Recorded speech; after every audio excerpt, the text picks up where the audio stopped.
بسم الله الرحمن الرحيم. الحمد لله والصلاة والسلام على رسول الله محمد بن عبد الله صلى الله عليه وسلم وعلى آله وأصحابه أجمعين. أما بعد.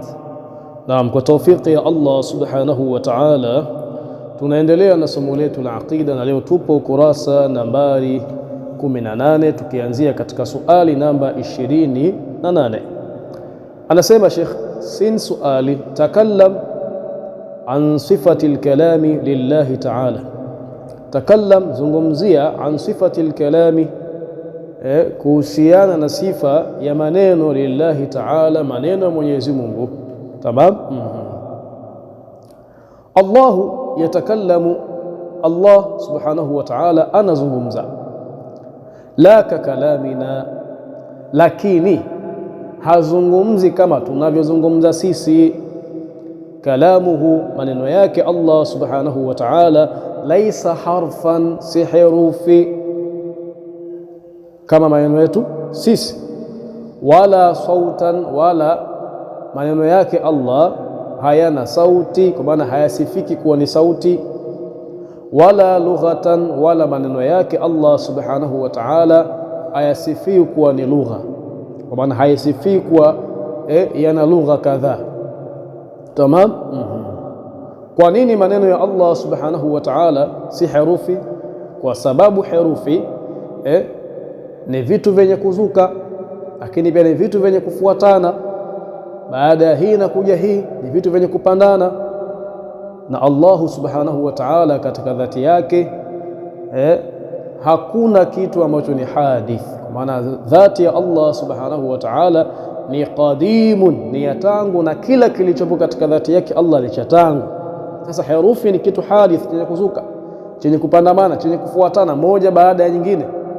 Kwa maana hiyo ulama wakakanusha kwamba maneno ya Allah subhanahu wa ta'ala hayawezi kusifiwa kuwa na herufi, lakini pia hayawezi kusifiwa kuwa na sauti.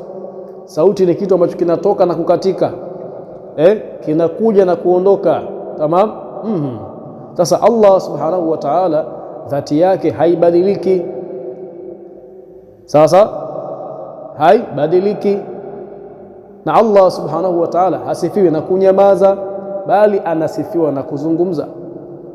Kwa hiyo wanazuoni kwa mujibu wa uelewa huo wakakanusha kwamba maneno ya Allah subhanahu wa ta'ala hayasifii kuwa na sauti, lakini wala lughatan, na maneno ya Allah subhanahu wa ta'ala hayasifii kuwa ni lugha fulani. Tamam? Hayasifii kuwa ni lugha fulani, hayasifii kuwa ni ya Kiarabu wala ya Kiebrania wala ya Suryania. Tamam? Nadhani tulishazungumza sana haya nyuma katika madarasa yetu ya vitabu vile vya aqida ambavyo viko Telegram. Tamam? Kwa hiyo Allah subhanahu wa ta'ala ni mwenye kusifiwa na kuzungumza. Tamam? Na lau kama angekuwa si mwenye kusifiwa na kuzungumza, basi angesifiwa na ububu, na hilo ni muhali kwa Allah subhanahu wa ta'ala. Lakini maneno yake Allah si sauti, kwa maana hayasifii kuwa na sauti, na wala hayasifii kuwa na herufi, na wala hayasifiwi kuwa ni ya lugha fulani. Tamam? Allah anazungumza na kila kiumbe chake, na viumbe lugha tofauti tofauti, lakini wote Allah subhanahu wa ta'ala anazungumza na wao.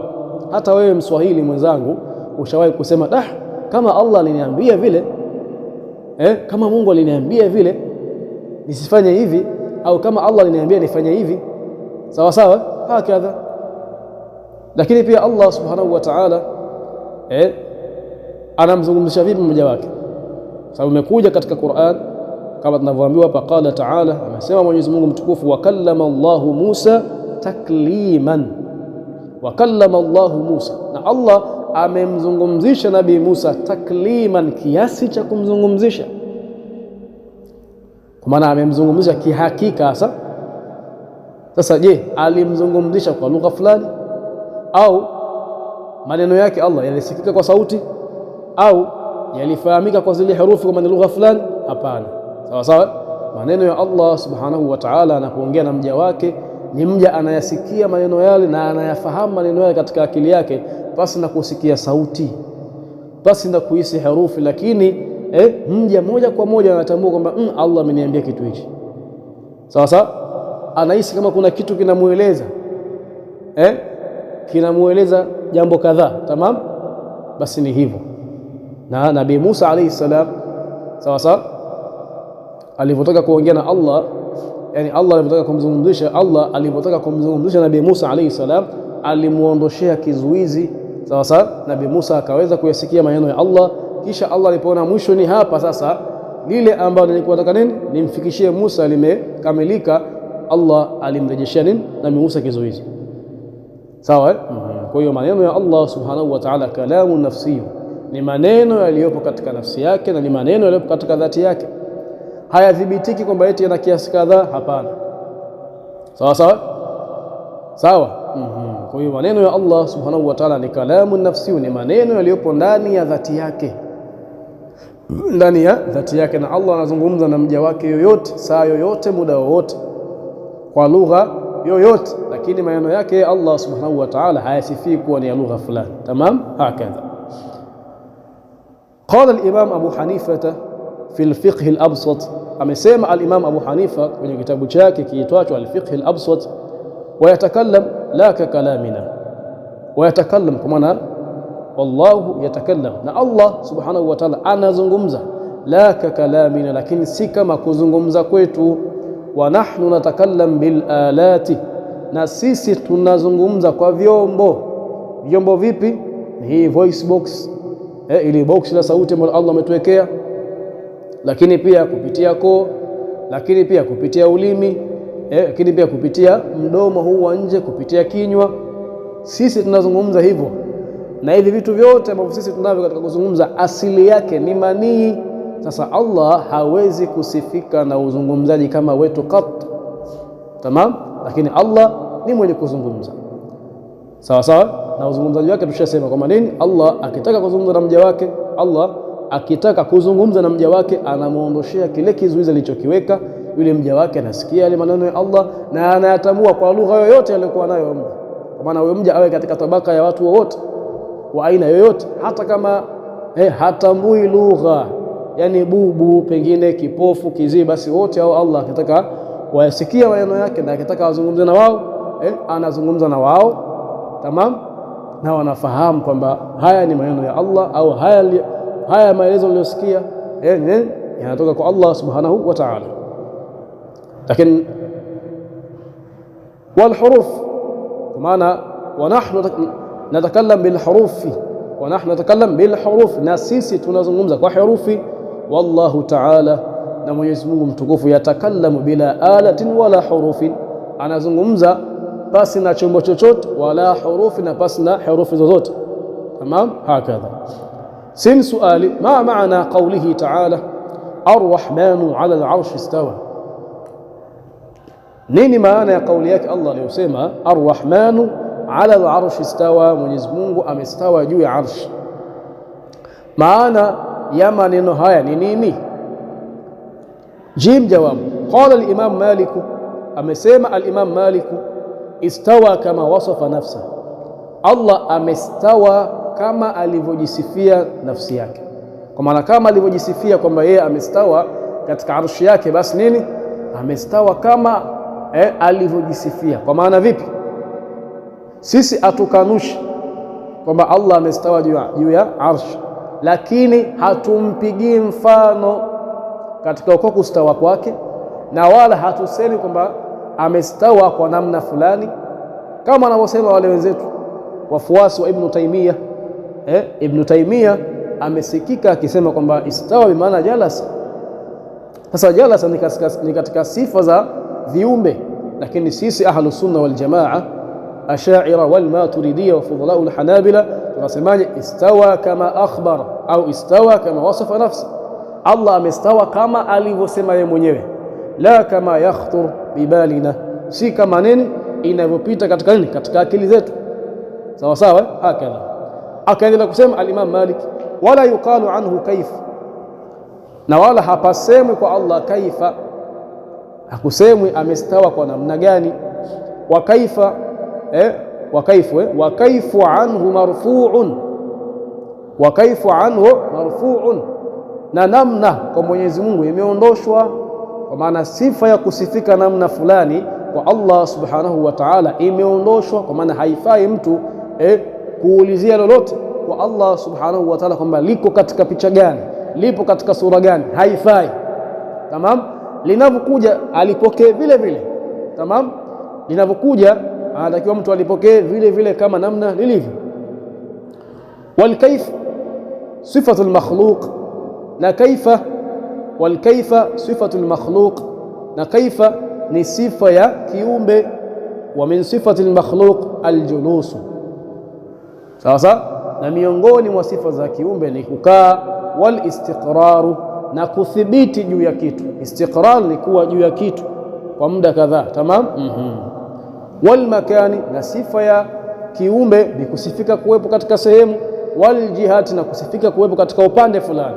Lakini sasa haya yote kwa Allah subhanahu wa ta'ala hayafai, ni muhali kusifika nayo Allah subhanahu wa ta'ala. Kwa hiyo maana ya arrahmanu ala al-arshi istawa, sisi tunasema istawa kama wasafa nafsa. Sawa, na haya ndio madhhabu ya salaf ambayo yanaitwa ni at-tafwidh.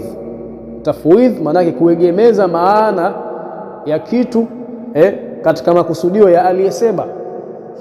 Kwa hiyo Allah aliposema arrahmanu ala al-arshi istawa, sisi ile maana ya hakika istawa tunaiegemeza kwa Allah subhanahu wa ta'ala. Nasemaje?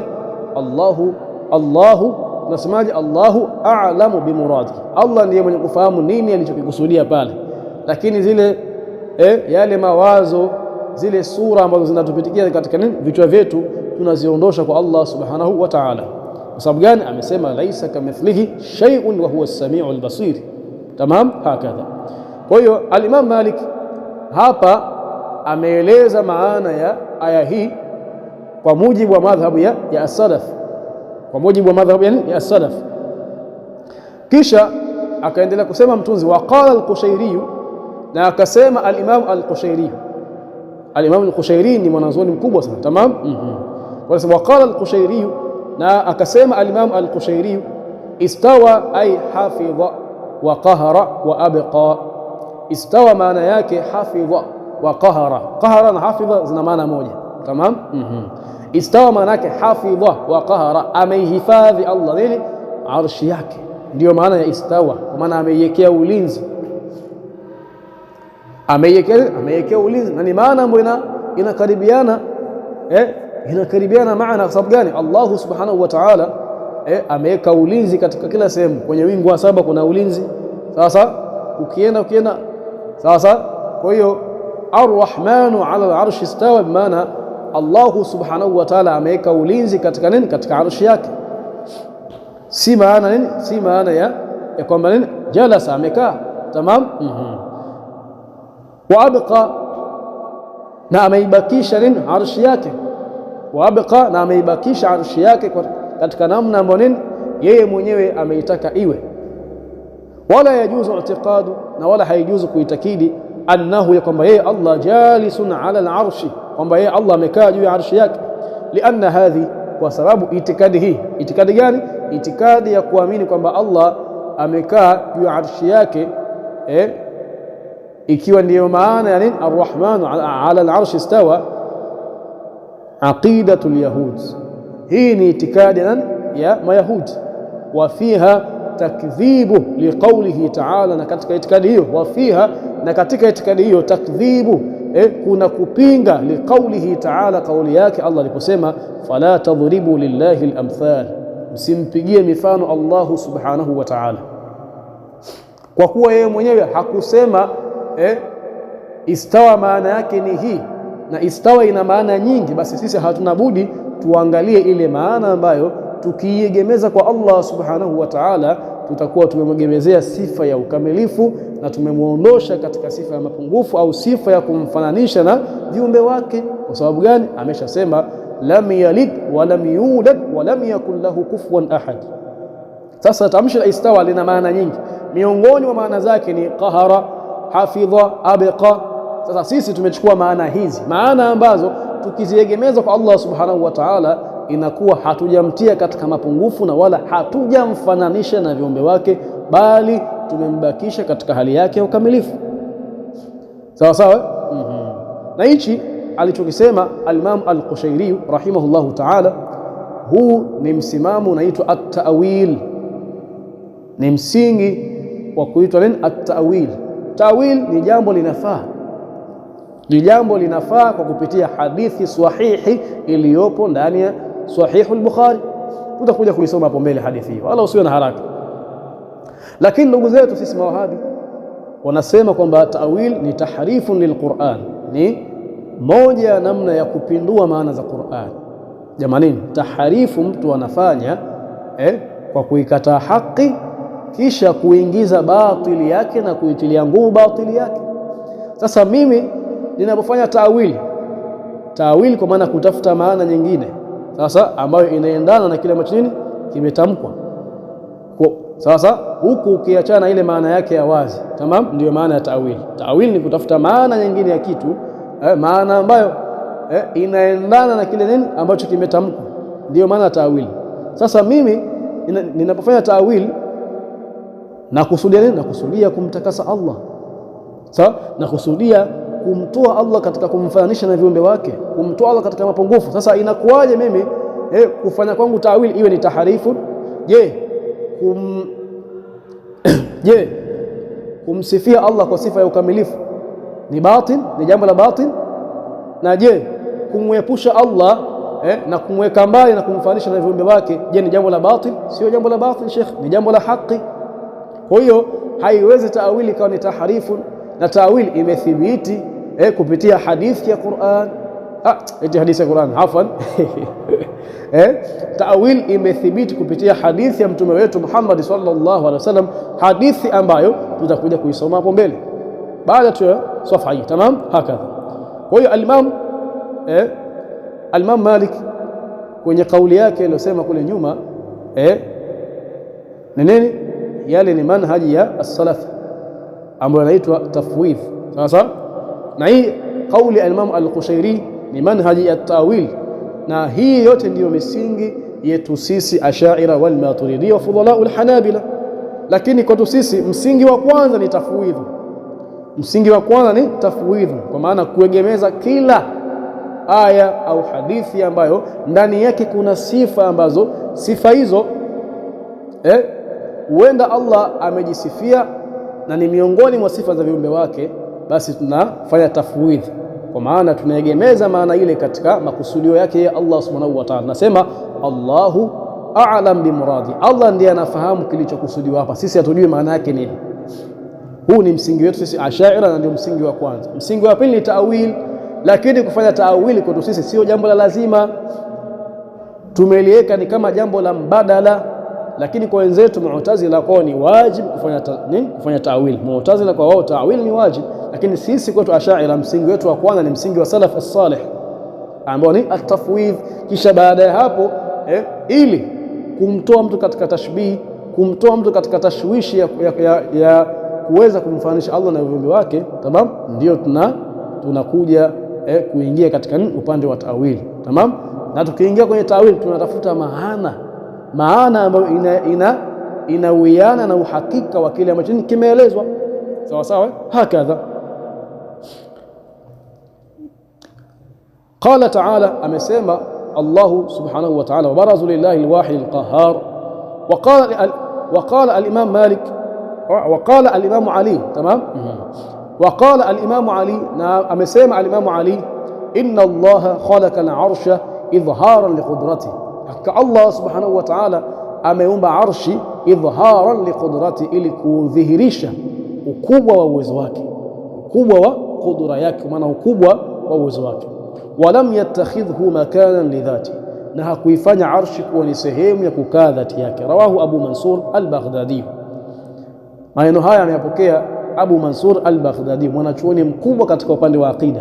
Vitabu vyake vinasomwa katika jamia zote ulimwengu mzima, hata Saudia vinasoma vitabu vyake. Tamam. Sin suali, takallam anil qadar, zungumzia qadar, zungumzia qadar. Jim jawabu, kullu shay'in, kila kitu, kullu shay'in, kila kitu, yahsulu, kinapatikana, fi hadhihi dunya, katika hii dunia, min khairin, kitu ambacho ni khairi. Min ya bayanie kwa kullu shay'in yahsulu fi hadhihi dunya, kila kitu ambacho kinapatikana katika dunia hii. Min khairin, kitu ambacho ni khairi, au sharrin, au kitu ambacho ni shari. Min ta'atin, au kitu ambacho ni ta'a, au ma'siyatin, au kitu ambacho ni maasiya.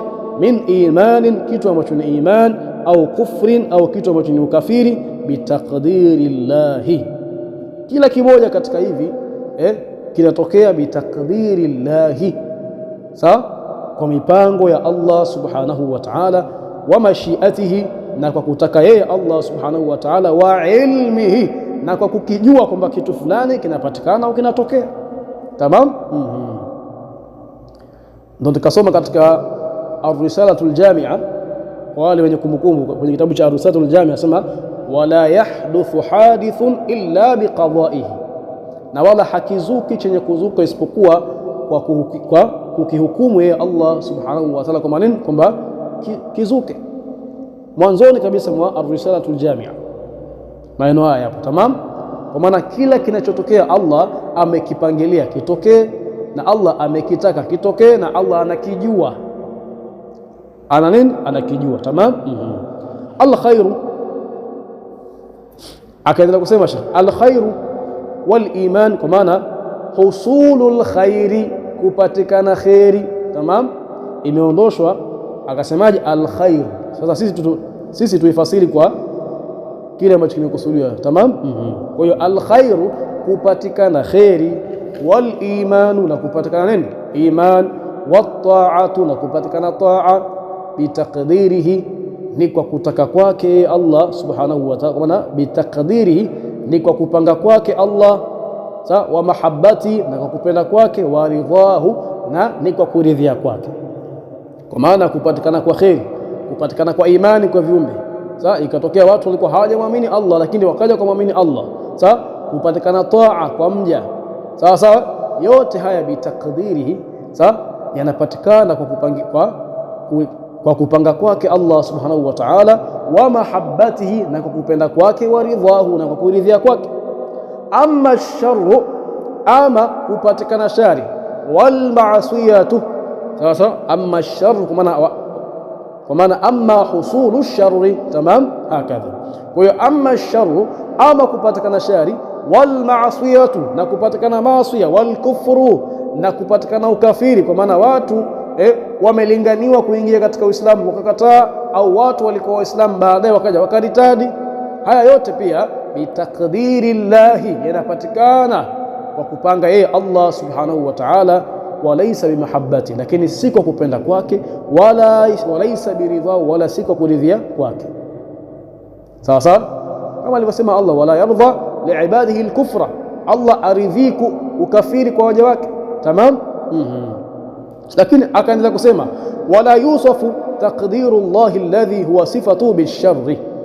Sawa sawa, wala yusafu taqdiru Allah, na wala haisifiwi qadari ya Allah, alladhi, qadari ambayo huwa sifatu, ni sifa yake Allah subhanahu wa ta'ala, bisharri, haisifiwi kuwa ni shari. Sawa sawa. Kwa hiyo qadari ya Allah haisifiwi kuwa ni shari, sawa sawa, lakini inasifiwa kwa kupangilia kila ambalo Allah subhanahu wa ta'ala analitaka. Qala ta'ala, amesema Allah subhanahu wa ta'ala, inna kulla shay'in khalaqnahu biqadari, hakika sisi kila kitu tumekiumba biqadarin, kwa kukitaka na kwa kukipangilia. Tamam.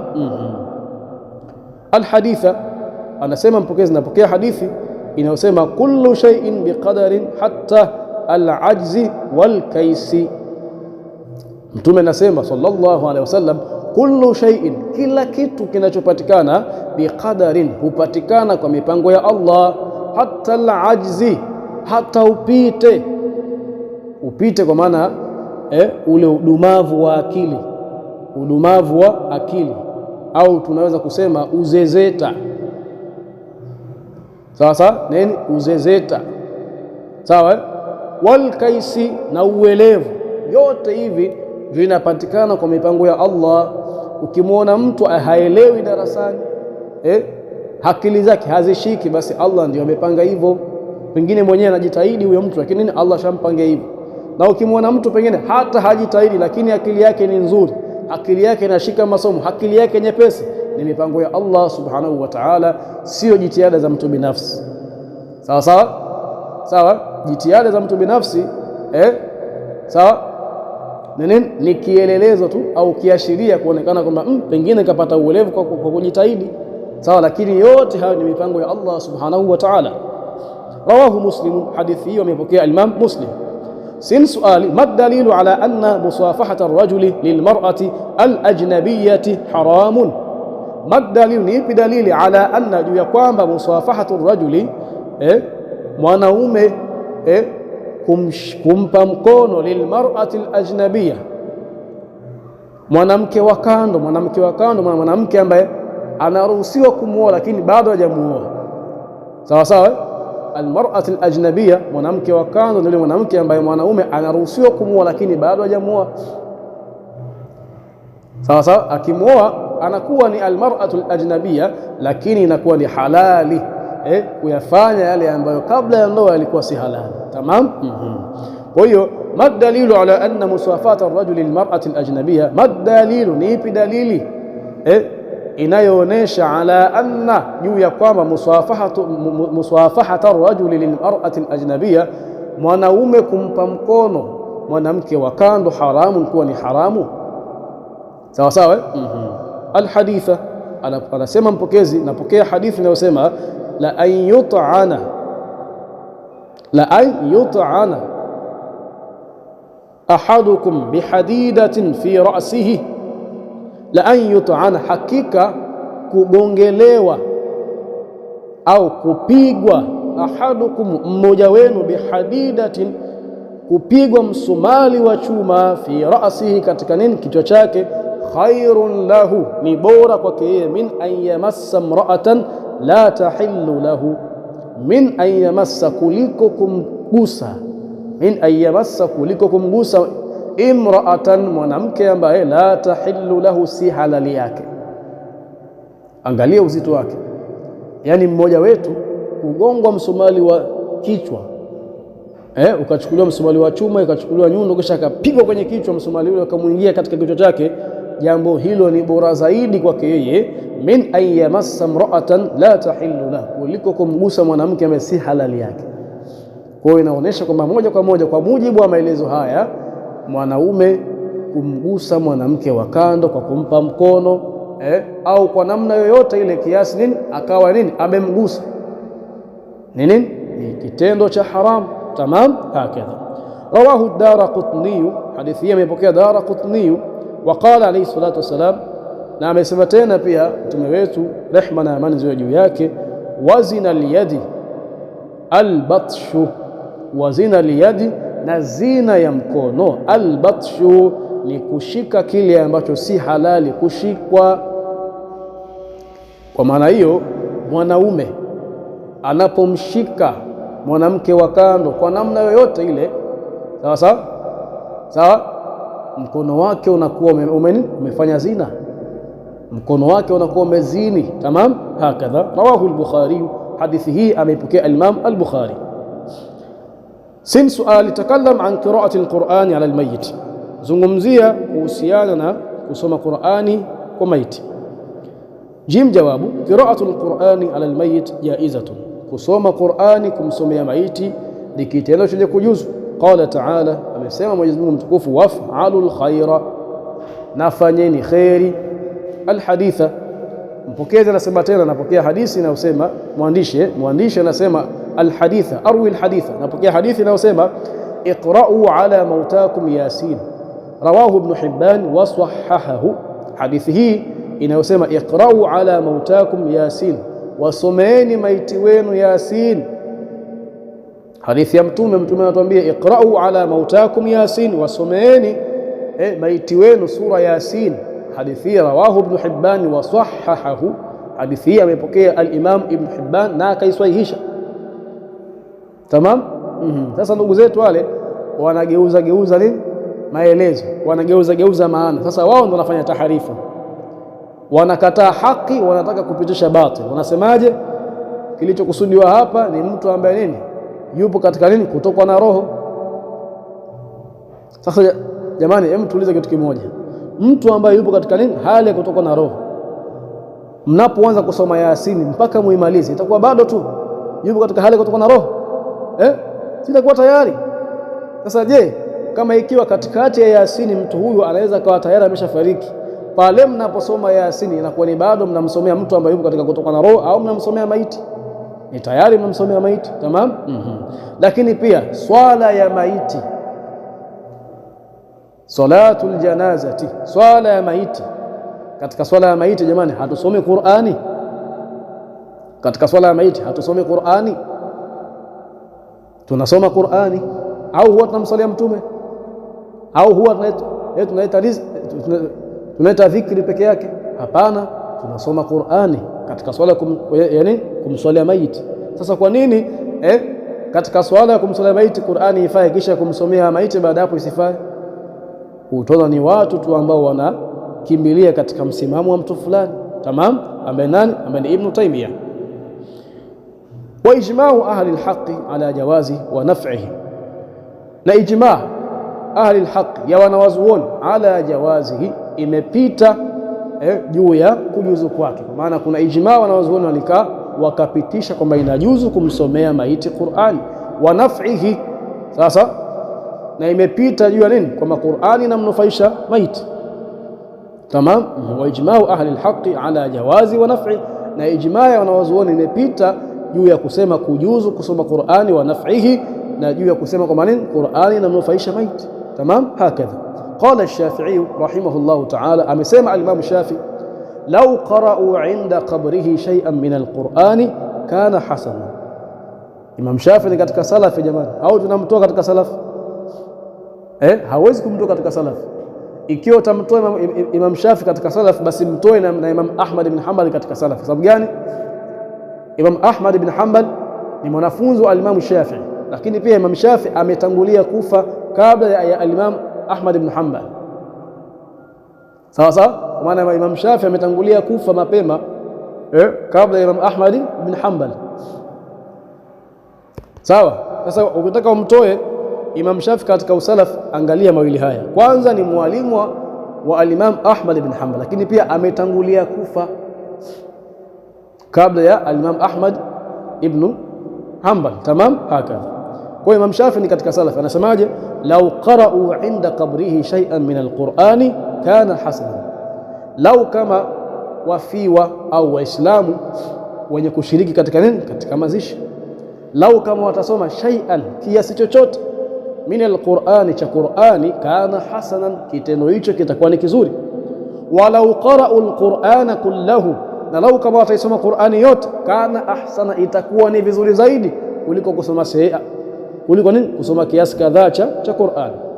Naqalahu an-Nawawi, maneno haya ameyapokea al-Imam an-Nawawi fi Riyadhus Salihin, kwenye kitabu chake cha As-Salihin. Tamam.